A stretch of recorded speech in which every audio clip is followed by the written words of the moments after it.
Muy buenas noches, señoras y señores, y bienvenidos al segundo episodio de este conversatorio, el candidato que no tenemos y que seguimos buscando.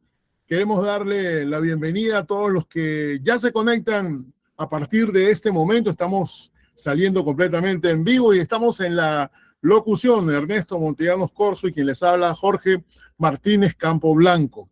Hoy vamos a tener a un invitado muy especial, amigo de la casa, y además un experto, abogado y docente universitario como lo es Juan José Martínez Ortiz, quien ya está con nosotros en nuestra cabina de transmisión y con quien vamos a conversar el día de hoy. Ernesto, buenas noches. Buenas noches, Jorge. Buenas noches, Juan. Buenas noches a todas las personas que se conectan hoy. Bueno, un placer poder tener este espacio de conversación, tal como el que tuvimos la semana pasada con nuestro primer invitado. El día de hoy vamos a seguir reflexionando sobre el enorme misterio que significa para muchas personas decodificar qué va a pasar en las próximas elecciones, ¿no? Cada vez que uno conversa con más personas respecto a estos temas, hay un misterio y una suerte de interrogante dibujada en el rostro de las personas, dado que hay bastante duda con respecto a quién podría ser nuestro próximo gobernante. Hemos invitado a un experto en gestión pública, que es el doctor Juan José Martínez Ortiz, con el que ya hemos compartido en otras oportunidades también eventos, actividades de formación, que también es un formador de profesionales a nivel universitario, y ha trabajado durante muchos años en la gestión pública. Entonces va a ser muy interesante esa visión que él nos puede dar desde adentro, desde quien ha estado desarrollando proyectos, manejando instrumentos públicos y conociendo la cancha, como se dice, desde dentro, que es muy diferente a verla desde afuera. Juan, bienvenido, buenas noches, ¿cómo estás? ¿Qué tal? Buenas noches, muchas gracias por la invitación y bueno, los felicito por esta serie de conversatorios porque son necesarios para generar, no solamente para brindar información, sino para generar conciencia y sobre todo motivar a los ciudadanos y particularmente a los más jóvenes a que se preocupen por el Estado, por el funcionamiento del sector público y hagan política, que es una cosa que yo suelo comentar también con las personas con las que trabajo, ¿no? ¿Cómo ves el escenario político en estos tiempos, Juan José? Tú has sido testigo en los últimos años de cómo se ha manejado el entorno político cada vez que se asoma a un escenario electoral. Este escenario electoral, ¿cómo lo ves si lo comparas con los de las últimas elecciones anteriores? ¿Cuál es tu perspectiva como profesional? ¿Cómo ves la gestión pública actualmente comparada con otros años en donde también has estado mirándola en algunos casos desde dentro? Sí, empiezo por lo segundo que has dicho, ¿no? Sobre el estado de la gestión pública. Yo diría que en la última década en general, ya estamos en 2026, yo diría que claramente desde 2016 venimos en una situación de declive en cuanto a lo que se llama la capacidad de las entidades públicas para funcionar, para operar. Este es un concepto, hay un concepto técnico que se llama capacidad institucional. Y claramente las entidades del sector público peruano han venido perdiendo esa capacidad, ¿no? La capacidad de hacer cosas, de lograr cosas, de desarrollar actividades, de conseguir impactos. Porque es una cosa que ya suena como a una frase repetida de perogrullo, es que el Estado existe por y para los ciudadanos. Esa es la razón de ser el Estado. El Estado lo hemos creado los ciudadanos y existe para promover los derechos, proteger derechos, promover intereses, satisfacer necesidades de la ciudadanía. Y eso cada vez el Estado peruano lo hace peor. Y es paradójico, eso también, eso es un dato que siempre repito también, es paradójico porque en los últimos tiempos, si lo miramos otra vez, ya ni siquiera de hace un año, hace 2 años, hace 3 años, sino en una década, lo que claramente vemos es que el sector público tiene más dinero, más lo que se llama presupuesto, más gente. Y teniendo más dinero y más gente, los resultados que obtiene cada vez son peores. Entonces, hagamos la analogía con una empresa, ¿no? En qué empresa, si tú le das más capital, le das más ingresos, tiene más recursos, aumentas el personal, ¿cómo puede funcionar peor, ¿no? Esa es la paradoja del Estado, ¿no? Eso respecto de la situación del sector público, del funcionamiento mismo de la gestión pública. Y respecto a lo primero, yo creo que la situación política en la que estamos, que tampoco fue de la noche a la mañana, yo diría que ahí hay también un declive progresivo, gradual, pero declive al fin y al cabo, se da porque los ciudadanos en mucho hemos abandonado no nos hemos interesado en el funcionamiento del Estado, en el funcionamiento de la política. El Estado finalmente es nuestro. Y en ese sentido necesitamos participar y hacer política en el buen sentido, además. Hacer política en un sentido, interesarnos por los temas políticos.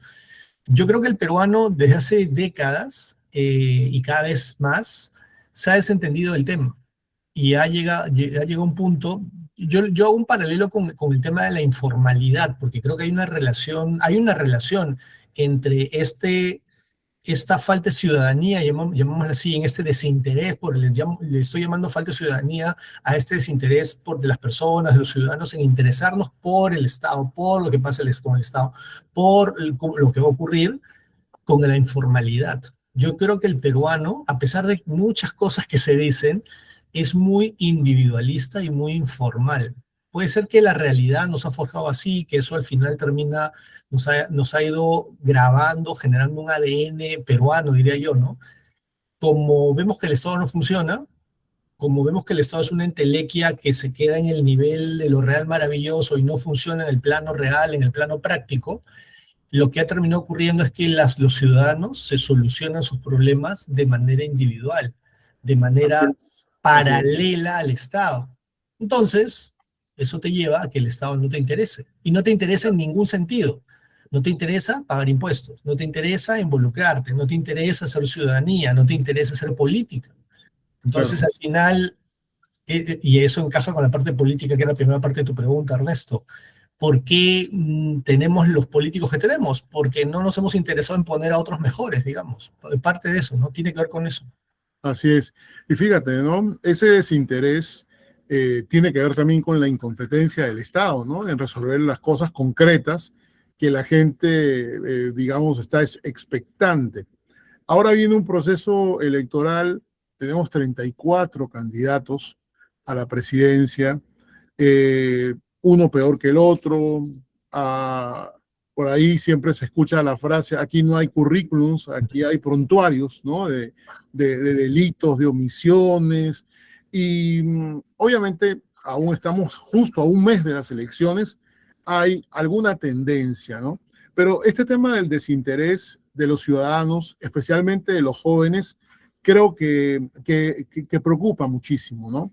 Ahora, ¿no será, Juan, que hemos dejado en mano del político, al cual no se le exige ningún nivel de estudios para asumir un cargo político desde la primera jefatura del Estado, ahora el Congreso superpoderoso que vamos a tener? Hemos dejado en manos de los políticos lo que deberíamos estar haciendo los técnicos, es decir, la gente que se ha preparado para poder resolver tantos problemas que tiene el país. Porque, ok, yo entiendo, los ministerios están llenos de técnicos, pero hay un operador político que no termina leyendo la entrelínea, la necesidad real de la ciudadanía. ¿Tú crees que la cosa va por ahí? ¿Cómo tú ves la situación del desempeño profesional del político peruano?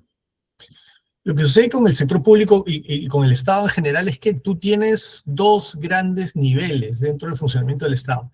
Tienes el estamento político, que básicamente son a los que conocemos y llamamos como políticos, ¿no? El presidente, los ministros, los congresistas, los gobernadores regionales, los consejeros regionales, los alcaldes, y toda la gente que suele entrar a las entidades públicas que son sus empleados, lo que se llaman empleados de confianza, ¿no? Es el grupo que está vinculado a ese cogollo o a ese grupo político.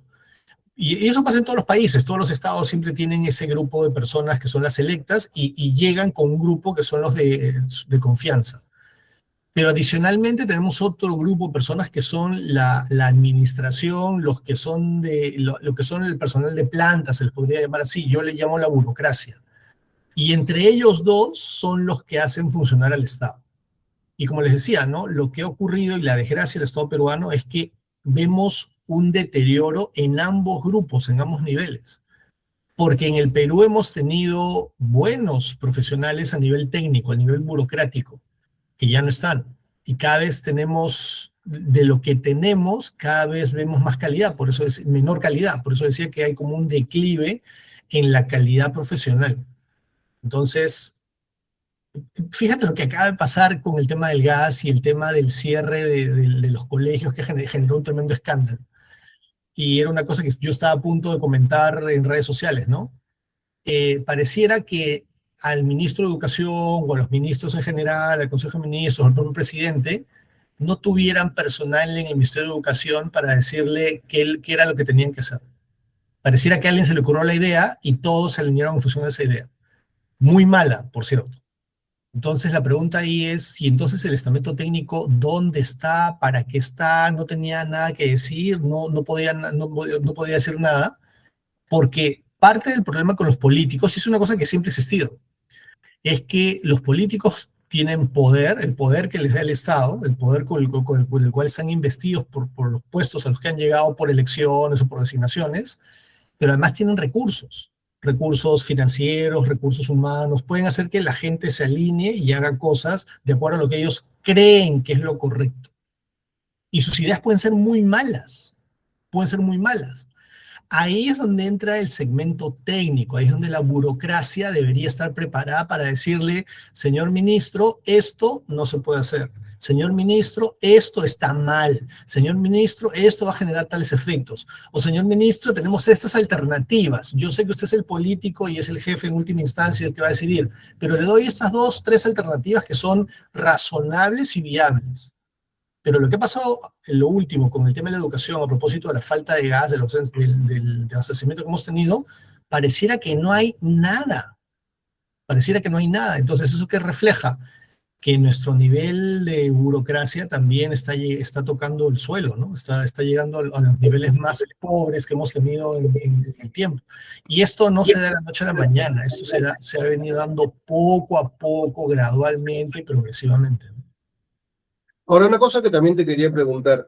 En la semana pasada, hablando con nuestro otro invitado, entramos en el tema de pensar en el perfil competencial, ¿no?, del gobernante, en el perfil competencial de la persona que hace política.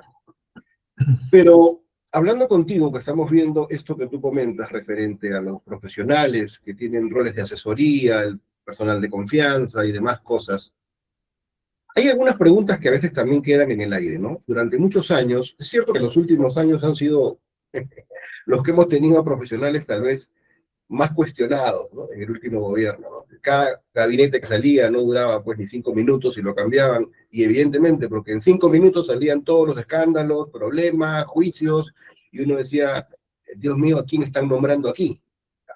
Independientemente de este gobierno, si miramos un poco más atrás los últimos 10 años, casi siempre han habido en otros tiempos, y tú lo has visto de cerca, Juan, esto, profesionales a veces con laures, o sea, personas respetables, reconocidas en el mundo de la academia y en la gestión pública, que atraviesan y que tienen un paso por la gestión pública. Pero luego de que llegan, a veces con bombos y platillos, pasa un poco de tiempo y prácticamente su paso es intrascendente.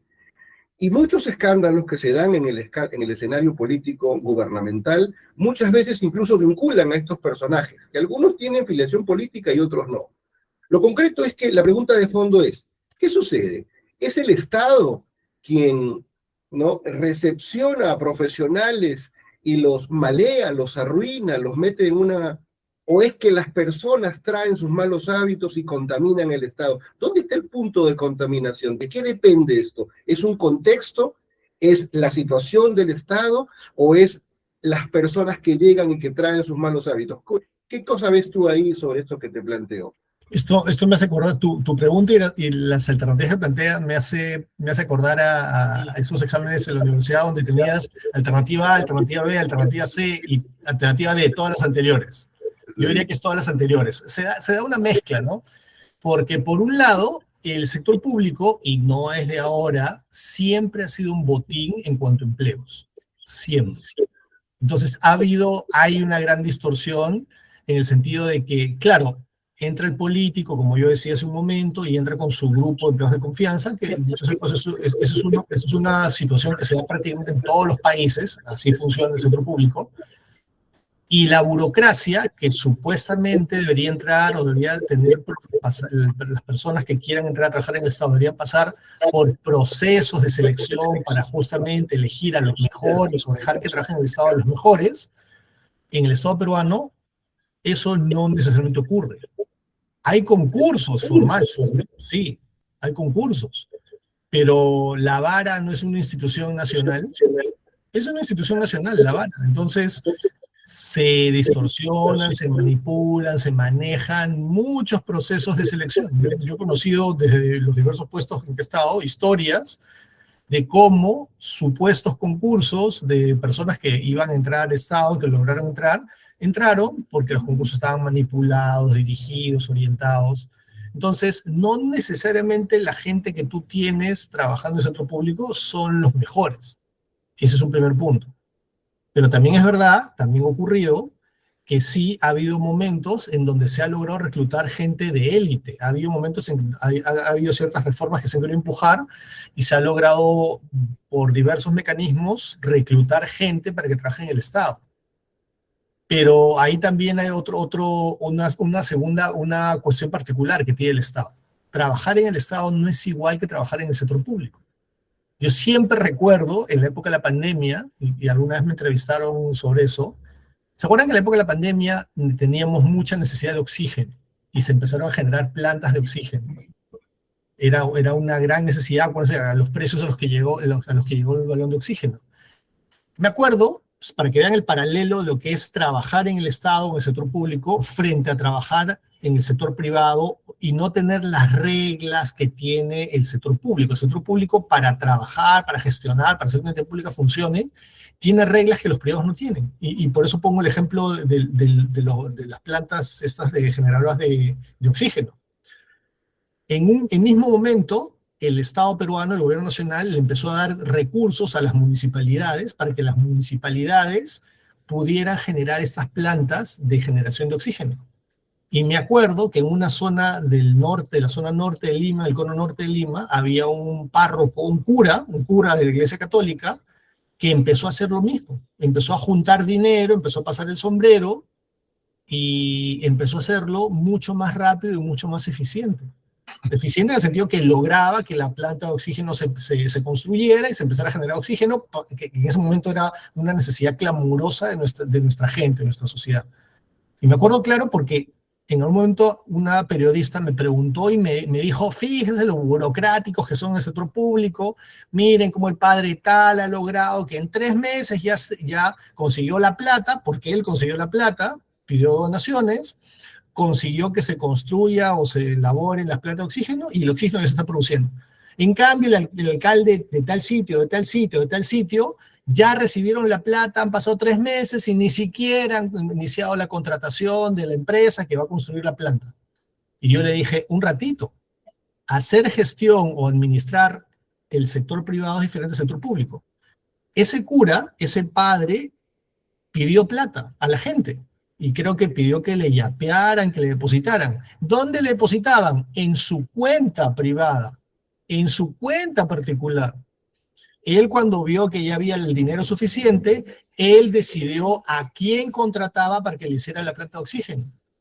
Y él mismo supervisaba, cuando ya lo había contratado, para que la planta de oxígeno se montara, se desarrollara y se empezó a producir el oxígeno.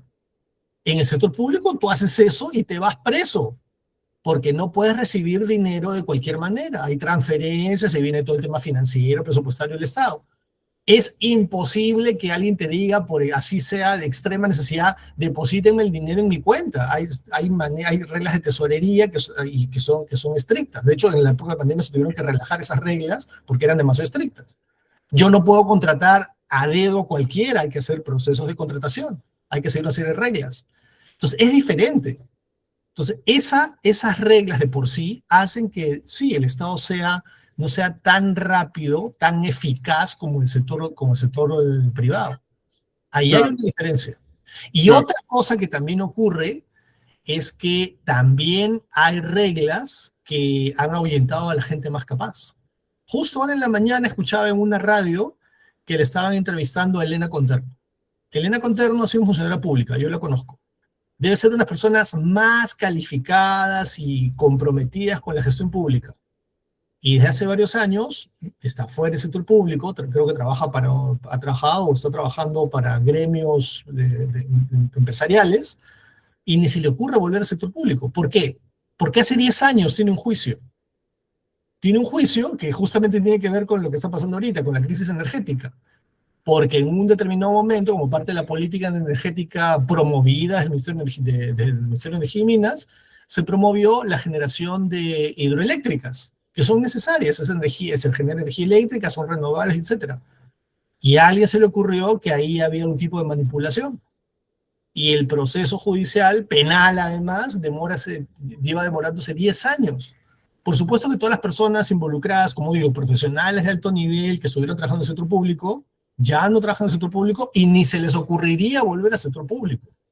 Entonces tenemos esas señales de que si trabajas y haces cosas y eres innovador, te estás jugando el cuello porque después va a venir alguien, va a venir Contraloría o va a venir un fiscal y te va a plantear procesos judiciales. Y además, si tú eres una persona de prestigio, vas a decir, yo ni hablar, me juego mi prestigio por este tipo de cosas. Porque como justamente soy tan competente y tan prestigioso, voy a tener trabajo y oportunidades en otros lados. Y así estamos. Entonces, fíjense, estamos perdiendo por todos lados. Porque entra cualquier persona por la influencia política. Los buenos que hubiéramos tenido, los capaces, los estamos expectorando del sistema. Y además, más las reglas que son de por sí diferentes, tienes un cóctel ahí de cosas negativas que hacen que el Estado no funcione como quisiéramos, ¿no? Es una situación peligrosa. Son 10:26 de la noche, estamos totalmente en vivo hablando el día de hoy con Juan José Martínez Ortiz en este espacio que le hemos puesto de nombre el candidato que no tenemos y que seguimos buscando, como ya creo que queda evidente. Ahora, tú como profesor universitario, llevas muchos años trabajando en la academia, estás en el mundo público, en el mundo privado, de las universidades, y a mí me gustaría tener un poco la impronta de lo que representa la intención del estudiante universitario. Es decir, el estudiante universitario que pues, estudia cualquier área, aunque tú eres profesor especialmente en temas de derecho, pero que cuando sale, después que ha sido egresado, no estoy muy seguro que quiera ir a la administración pública. De hecho, cuando a mí me toca entrevistar a jovencitos que van a la universidad de Lima, en provincia de esa lejana, en las capitales de provincia, sí, yo quiero ser médico, quiero ser arquitecto, quiero ser militar, pero creo que casi nunca nadie me dice que quiere ser empleado público o que quiere ser político. ¿Cuál es tu termómetro? ¿Cómo consideras tú que es justamente esa decisión del egresado, del joven egresado, por querer intervenir en el futuro de su país desde la administración pública? Juan. Sí, ahí yo vuelvo a señalar estos dos niveles que hay en el sector público, ¿no? El nivel político y el nivel de la burocracia, de la administración pública, de la administración en general. Yo diría que por años hemos tenido indiferencia, ¿no? Pero una cosa que también veo, y eso me da esperanza y veo alguna luz al final del túnel, es que sí estoy viendo bastante interés en los últimos años de jóvenes que les interesa el funcionamiento del sector público, el funcionamiento del Estado. Les interesa la política. Y como digo, es necesario hacer política. Es necesario hacer política. Y hay otro grupo que les interesa también ser funcionario público, ser servidor público. Eso también es muy bueno. Necesitamos renovar gente y necesitamos encontrar los mecanismos, esa es otra discusión sobre el tema del servicio civil o el empleo público, encontrar mecanismos para reclutar mejor gente no solamente en términos técnicos, profesionalmente mejores, sino también en términos éticos, gente que de verdad tenga vocación por el sector público.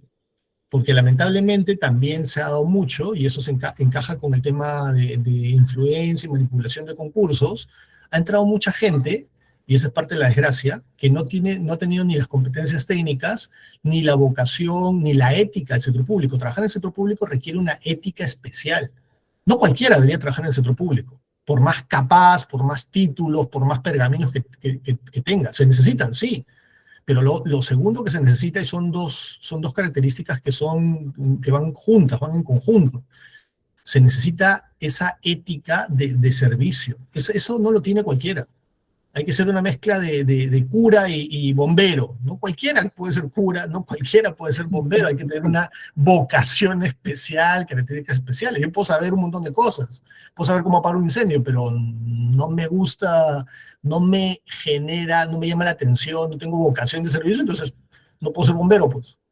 Algo así pasa con el sector público. Y como digo, el sector público, la desgracia es que hemos dejado entrar por años personas que no han tenido ni la idoneidad técnica, ni tampoco la otra idoneidad que yo diría que es hasta la más importante, porque por último, tú podrías entrar a trabajar en el sector público sin tener las capacidades desarrolladas, pero tienes la vocación, tienes las ganas, y entonces encuentras las soluciones, encuentras las que te capacitas, te formas, buscas cómo llenar los huecos, las brechas, las deficiencias que tienes. Pero si no te importa y estás ahí solo por el sueldito y no te mueves porque justamente si hago mucha laraca, si trato de cambiar las cosas, voy a hacer ruido y entonces eso pone en riesgo mi posición, mi puesto, y me gusta más mi sueldito, entonces no hago nada, pues. El problema es que si mucha gente piensa así en no hacer nada, el sector público funciona a un nivel subóptimo, por ponerlo así en términos técnicos. Sí, sí, definitivamente.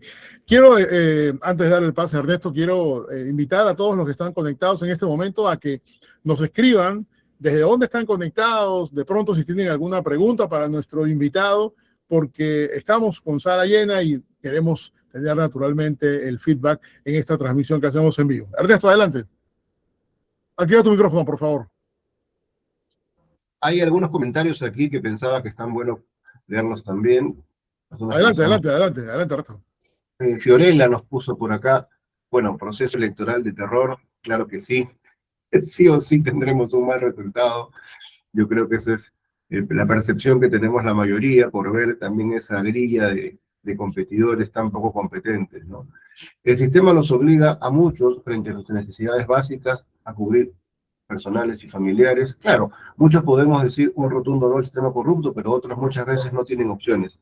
Esto lo hemos hablado también en la sesión anterior, ¿no? Cuando hablamos de que muchas personas también entran a veces en instituciones del Estado por distintos formatos, ¿no? Hay gente que entra por concurso, hay gente que entra por acomodo o por este tema político, ¿no? Donde en los últimos tiempos hemos tenido un sinnúmero de escándalos de personas que no deberían estar en los roles en los que están, pero que, bueno, apoyados por el padrino de turno, terminan teniendo un puesto de poder y un sueldo que a veces parece inmerecido, dado el itinerario de esa persona en ciertos puestos.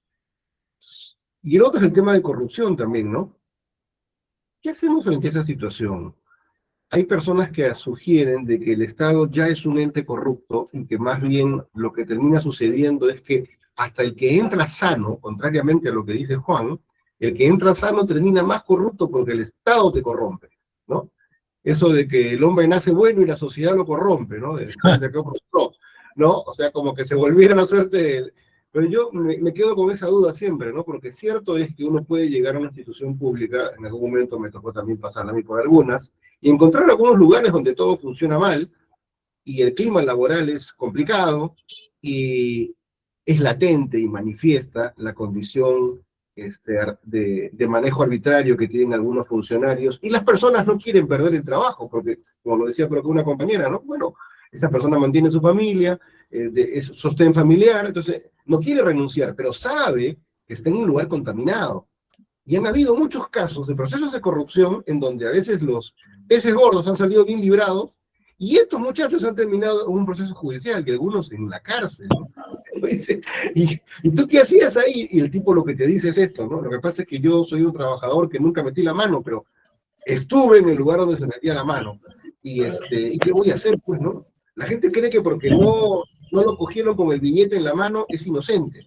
Pero tú como abogado sabes, Juan, de que estar en ese entorno tóxico, incluso delictuoso, también de alguna manera te vincula. Entonces, la pregunta es, ¿qué hacemos frente a esos procesos? ¿Cómo resanamos esa situación? ¿Cómo hacemos que este Estado sea más atractivo para mucha gente? Porque lo otro que también dijiste que es muy fuerte, es que muchos funcionarios o personas de bien, profesionales de alto valor, con una ética elevada, no se van a querer arriesgar a meter al Estado si saben de que entrar puede generar una mala reputación para ellos. Entonces, ¿cómo hacemos para contar con los mejores si los mejores están más bien de salida porque sienten de que esto al final puede ser una torta que les vuelve la cara, ¿no?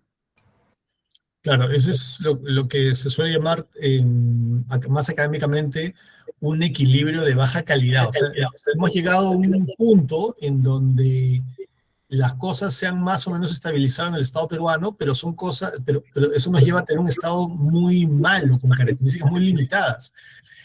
Mira, yo creo que, y los datos existen, que hay corrupción, pero una gente cree que soy inocentón por decir esto, pero yo creo que el principal problema no es la corrupción.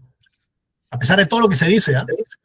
A pesar de todo lo que se dice, yo sé que la gente a todo le dice, porque es un corrupto, porque es corrupción y tal.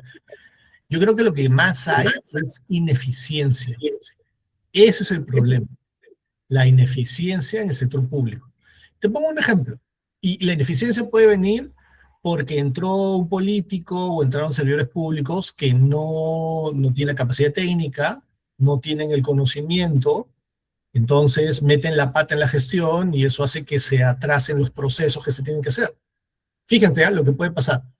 Podría pasar que un alcalde, por ejemplo, o un candidato, primero una persona cuando es candidato, escoja o proponga algo, hace su oferta política. Por ejemplo, y este es un ejemplo que yo solo puedo, si hay alumnos míos conectados, este ejemplo les va a sonar conocido.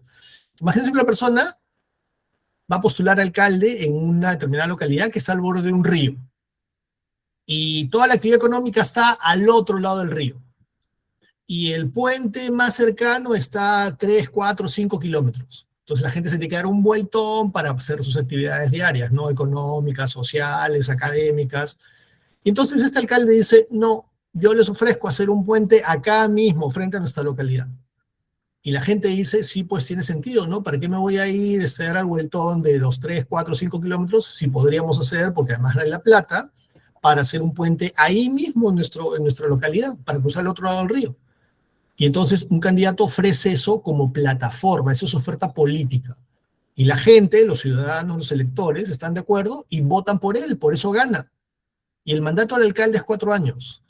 Si este alcalde no sabe de gestión pública, no sabe los procesos, y se junta, se convoca para trabajar en la municipalidad con él, gente que tampoco sabe, se le van a pasar los 4 años, es probable que pueda tener hasta el presupuesto, los recursos, y no va a poder cumplir su oferta electoral, no va a poder cumplir que el puente se haga, se construya. Porque un puente no se construye de la noche a la mañana. Hacer un puente demora 3, 4, 5 meses.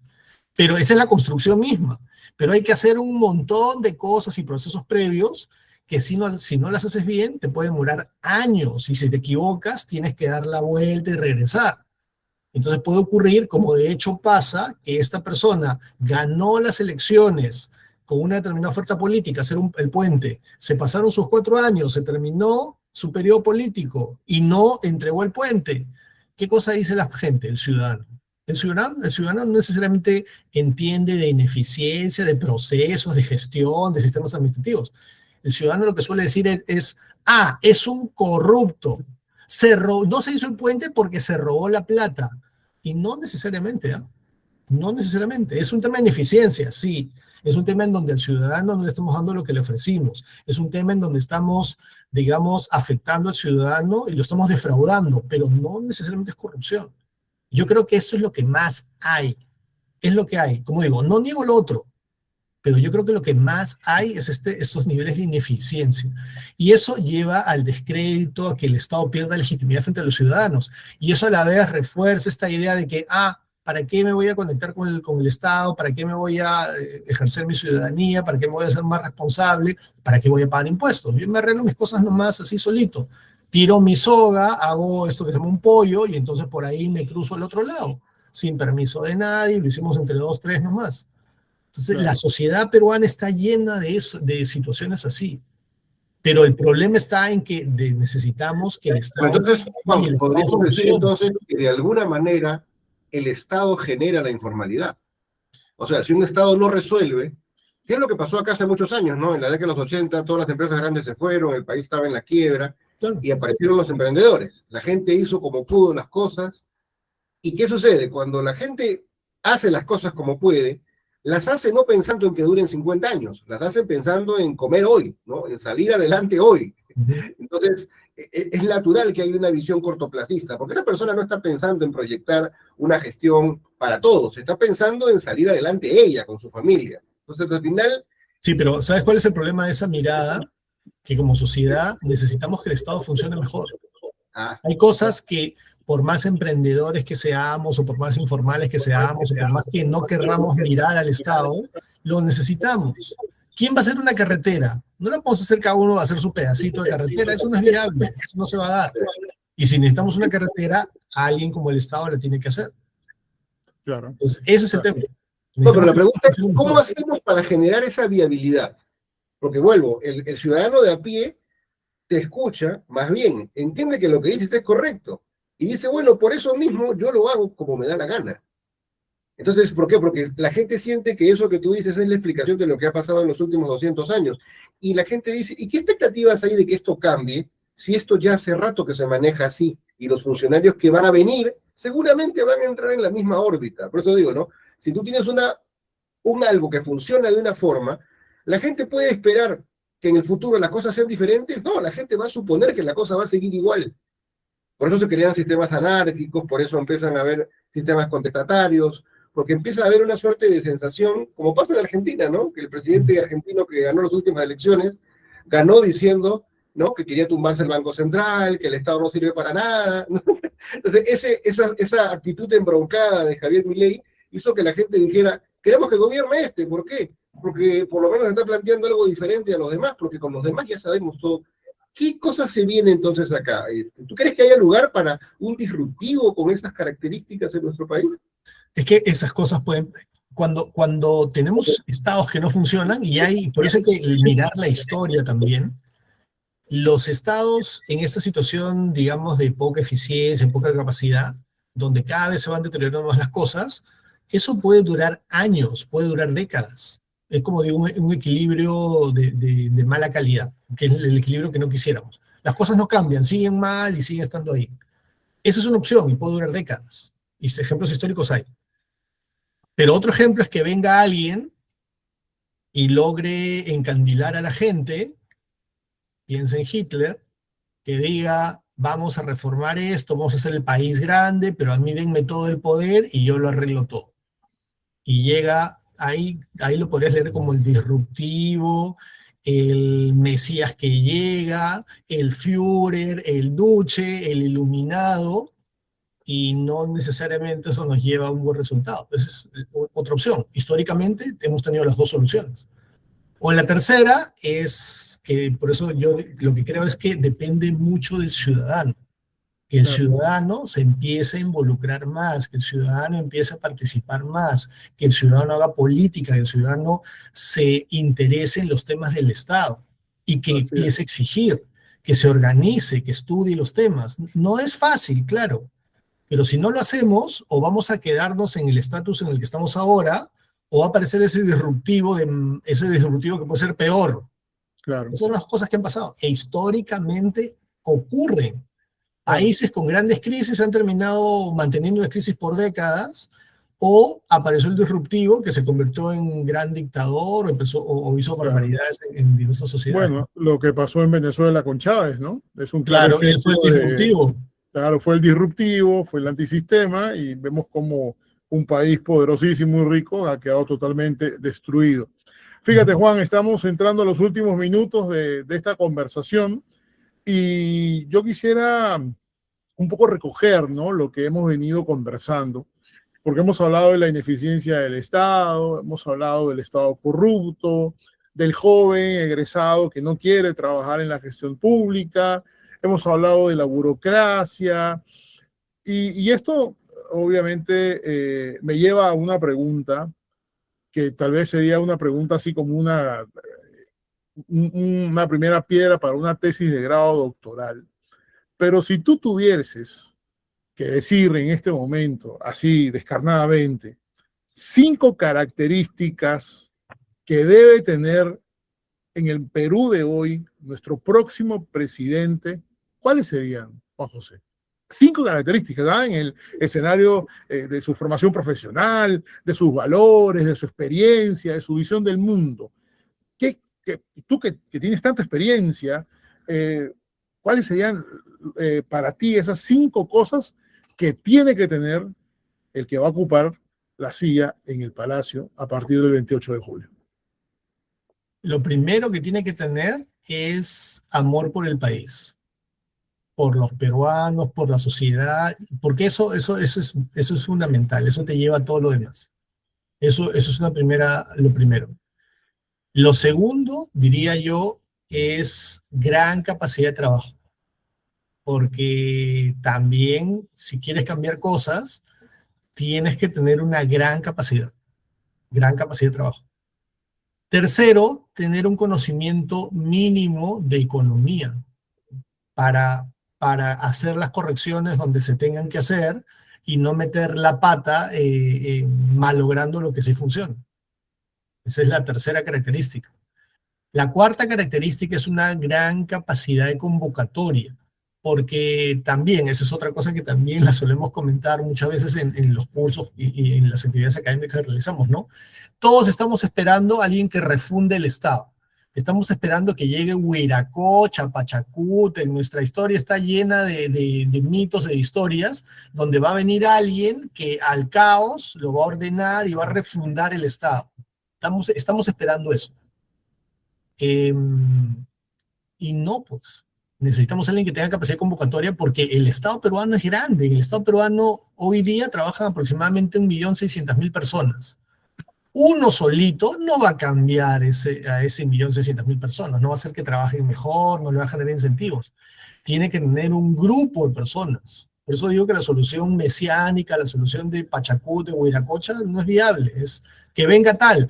Ese solito no va a hacer las cosas. En el Congreso nomás los otros 100 y tantos congresistas que hay lo van a bloquear. Tiene que entrar con un grupo, tiene que tener la capacidad y convencer a otras personas. Esa es la cuarta característica, ¿no? Tener equipo o tener capacidad convocatoria. Y lo quinto, es ya tener mucha resistencia. En el Estado, alguien alguna vez también me lo dijo, el Estado no es una carrera de 100 metros, ni siquiera es una maratón, es una carretera cross-country. En una carretera cross-country, tú subes cerros, bajas cerros, cruzas ríos, saltas vallas, diferentes cosas. Entonces tienes que tener aguante. Va a haber momentos en que vas a poder acelerar. Hay momentos en que tienes que parar, hay momentos en que tienes que ser más estratégico. Esa capacidad también la tienes que tener. No es 100 metros. Si un corredor de 100 metros, una carrera cross-country, muere rápido, muere al comienzo de la carrera nomás. Tiene que saber administrarse, tiene que tener esa energía, esa capacidad y medir esas cosas. Que podríamos decirle visión estratégica, también podría llamarse eso, ¿no? Esa característica. Bueno, ahora mi contrapregunta, para darle paso a Ernesto ya al cierre de la emisión del día de hoy. ¿Alguno de los 34 candidatos presidenciales tiene alguna, por lo menos, de estas características?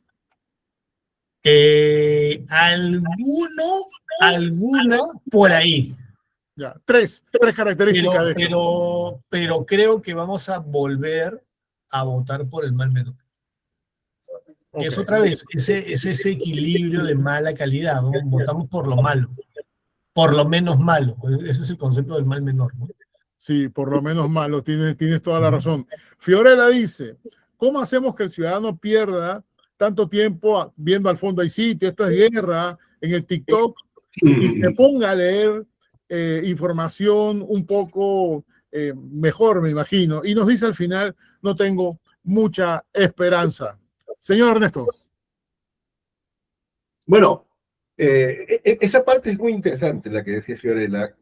Quisiéramos verdaderamente lograr a veces, todas las personas que estamos en el mundo académico viendo estos temas, quisiéramos lograr ese tipo de cambios sociales, ¿no? Que la gente tome el toro por las astas, se ponga las pilas, ocupe las calles, pero no para romperlas, ¿no? sino para transformarlas en escenarios de encuentro. Una cosa que Juan decía hace rato también era que necesitamos que las personas tomen conciencia de su rol ciudadano, y el rol ciudadano no es salir a la calle solamente a destrozar lo que encuentra como reclamo, ¿no? Sino el rol ciudadano debería ser generar espacios de encuentro, de formación, en donde las personas pudiesen generar incluso factores de asociacionismo que pudiesen hacer que la sociedad civil se organice, genere alternativas, genere escenarios de formación. Pero para que eso pase, claro, tenemos que tener la cabeza puesta en estas cosas y en estas realidades. Yo creo que muy particularmente creo que los escenarios de redes sociales pueden ser posibilitadores de esto. Yo tengo mucho tiempo trabajando en marketing digital, ustedes lo saben, y así como encuentro gente que está perdiendo el tiempo viendo tonteras, también hay un montón de gente que está haciendo política, cultura, arte, desde los escenarios en social media. Creo que es un escenario que está subaprovechado y que debería ser tomado al asalto, ¿no? Por los formadores, por los profesionales, por la gente que tiene ganas de hacer cosas, porque sí noto que en algunas realidades hay grupos que hoy son políticos y que en otro momento eran culturales y sociales que empezaron a nuclearse a través de las redes sociales, ¿no?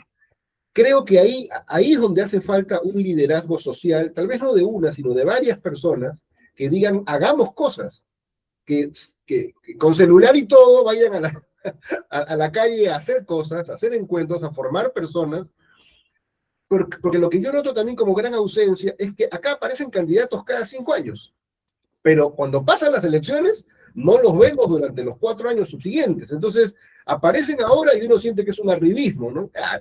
Este tipo desapareció hace 4 años, ahora viene a traer soluciones. Yo creo que la verdadera solución es que alguien tome el toro por las astas y empiece a trabajar no tanto con la aspiración del mando ni del poder, con la construcción de espacios, que eso es lo que yo noto como una gran ausencia, ¿no? Si verdaderamente pudiéramos lograr que se generaran a partir de liderazgos individuales, colectivos, sociales, que trabajen durante los 5 años para construir algo que de acá a 5 años pueda ser una propuesta política, ¿no? Porque eso es lo que yo no veo. No veo, detrás de los personajes que aparecen, no veo un constructo político serio, ¿no? Una hoja de ruta que tú digas, esta gente tiene tal o cual vocación, no se ve. Por eso es que también genera tanta desconfianza, ¿no? Pero bueno, nada, eso como para dar un feedback sobre lo que Juanjo decía. Yo también creo que sería interesante que escenarios como este pudieran propiciar el encuentro de profesionales y de personas que tienen esta ética, esta vocación de amor por la patria, como decía Juan, y ojalá que en algún momento podamos ver este tipo de escenarios poblados, sobre todo por tanta gente joven, que coincido con Juan, tenemos entre nuestros alumnos, yo también tengo la suerte de haber conversado con varios, que tienen una genuina vocación de servicio, que están trabajando en el sector público, que están haciendo sus maestrías, y que los noto con ganas de realmente de cambiar el país, ¿no? A veces genera hasta cierta emoción saludable ver eso, ¿no? Porque notas que hay personas por las que vale la pena todo lo que uno está haciendo desde el profesorado, la enseñanza, ¿no? Me daría mucha pena que esa gente terminara migrando, yéndose a otro lugar, porque no encuentra un lugar al país. Y eso ya está pasando, no solamente en Perú, sino en toda Latinoamérica, ¿no? La gente ve cómo se fugan los talentos afuera, porque en sus países no encuentran un lugar, ¿no? Por lo cual la crisis de la que hablamos no es solamente en Perú, sino también pasa en otras latitudes latinoamericanas, ¿no? Una palabra final, Juan, sobre estas cosas que comentamos, como para ir cerrando, como para dejar una palabra al respecto. Justamente en esa trinchera creo que nosotros tres estamos, ¿no? El de dar información, generar reflexión, promover capacidades, ¿no? Y la tecnología yo creo que en el fondo es buena. Fíjense los saltos que hemos dado, ¿no? Yo vengo del mundo predigital. Yo leía libros en papel, tenía que buscar la información en bibliotecas físicas, y cuando aparece el mundo digital y aparece el internet, alguna vez he escrito medio en broma, medio en serio sobre esa experiencia en mi blog, el mundo cambió para mí y para toda mi generación. O sea, tener acceso a cosas a las que antes no hubiéramos podido tener acceso, a bibliotecas del mundo. El mundo se vuelve tu gran biblioteca, acceder a información que antes no teníamos. Y en los últimos años hemos dado un salto adicional, o sea, la sociedad, la humanidad, un salto adicional, porque ahora tenemos tecnología, inteligencia artificial o como se le llame, que nos puede mostrar cosas adicionales, nos puede ayudar a pensar mejor, a analizar mejor. Yo estoy maravillado con eso. Entonces, hoy día, ustedes pueden, sin necesidad inclusive de un profesor, tener una conexión a Internet, aprender un montón de cosas, tener acceso a muchas cosas. Eso hay que potenciarlo. Yo por eso estoy mucho en el lado académico. Quiero dar la lucha desde este lado, dar información, generar capacidades, promover interés, para que tal vez ya no sea yo y no lo vea yo, pero la siguiente generación a la cual yo esté promoviendo, empujando, incentivando, ellos generen esos cambios. Porque acá hay una frase, y Ernesto seguramente la conoce bien, hay que ser la levadura en la masa, ¿no? Hay que hacer eso, hay que hacer eso. Porque si no hacemos nada, vamos a estar en este equilibrio de baja calidad que ya tenemos, ¿no? Sí, además tú lo has dicho claramente, ¿no? Tenemos que tener una ciudadanía activa, un ciudadano que tenga vocería, y que le preocupe y que pueda intervenir sobre las circunstancias del país. Ha sido Juan José Martínez Ortiz, el invitado de esta emisión. Tenemos aún 2 programas más, 2 episodios antes de las elecciones del 12 de abril, y luego tendremos pues un grupo mucho más de episodios hasta las elecciones municipales del mes de noviembre. Así que muchas gracias a todos los que se han conectado en este espacio que hemos preparado para todos ustedes y que estamos realmente complacidos por la participación y la interacción que hemos tenido tanto en la emisión de la semana pasada como la del día de hoy en este espacio llamado El Candidato, que no tenemos y que seguimos buscando. Ernesto Montellano y Jorge Martínez hemos estado en la conducción con nuestro invitado especial, Juan José Martínez Ortiz, docente y abogado, nos ha acompañado. Atento a las redes sociales nuestras para darle las coordenadas de cuándo nos volveremos a encontrar por esta señal. Así que para todos ustedes, gracias por haber estado con nosotros. Aprovecho que estamos en plena emisión para comprometerlos, para que no me puedan decir que no. Hagamos un evento presencial en universidades. Eventos presenciales en universidades. Claro que sí. Saludos desde México. Para Reinaldo. Reinaldo, ¿cómo estás? Saludos, Reinaldo, ¿cómo estás? Qué bueno que estés con nosotros. Bueno, con Reinaldo y con Juan coincidimos hace ya algún tiempo en la Universidad de Panamá en un evento de gestión pública, y mucho de lo que hoy hemos planteado ya lo hemos visto. Pero tomando tu propuesta, Juan, tú dime dónde y cuándo, y con Ernesto estamos, donde tú nos digas presencialmente haciendo una emisión de lo que hoy hemos presentado para todos. Está grabado, ustedes, ¿no? Está grabado. Y es más, mañana mismo está en todas las redes para que lo vayamos a hacer realidad. Muchas gracias a todos. Muy buenas noches. Un abrazo. Felicidades y gracias. Esta semana es la Semana Mundial del Ahorro. Voy a estar participando de las actividades que organiza el Banco de la Nación en el Perú. Toda la semana que viene van a haber actividades y probablemente por nuestras redes sociales estaremos anunciando las videoconferencias y eventos que se van a hacer. Yo voy a ser uno de los participantes en esas actividades, así que por eso les hago extensiva la invitación a todos. Son eventos gratuitos que se van a hacer durante toda la semana. Listo. Estaremos desde la virtualidad conectados con el Banco de la Nación. Gracias. Buenas noches a todos.